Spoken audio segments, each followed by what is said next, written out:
তো আমাকে সাথে এক ভাই জ্বর ঠান্ডা অসুস্থ, ঠিক আছে। তো আমরা আজকে এই যে 5 কেজির মালটা কিনছি, কাইটে লবণ মরিচ মাখায় খাইতেছি। বেশি বেশি করে খাবেন আপনার ঠান্ডা জ্বর আসলে।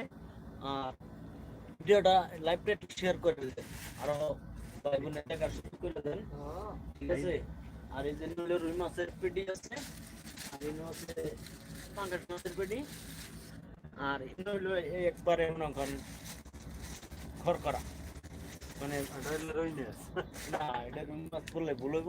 তো আমরা একটু সবাই মজা নিয়ে করতেছি, ফলগুলো খাইতে খাইতেছি, ফলগুলো দেখান আপনারা। আর আপনারা যদি একটু খাইতে চান আমাদের সাথে শেয়ার হন, ঠিক আছে। প্রবাসা মাটিতে আসলে কতটা যে কষ্ট করতে হয় এটা বইলে বোঝানোর মতো না। একটু জেলখানা দেখতে পাচ্ছেন, দেখেন রুমগুলো আমরা কি পরিবেশে থাকি আর কতটা কষ্ট করি আমরা, ঠিক আছে। আর প্রবাসা মাটিতে যারা আসে তারা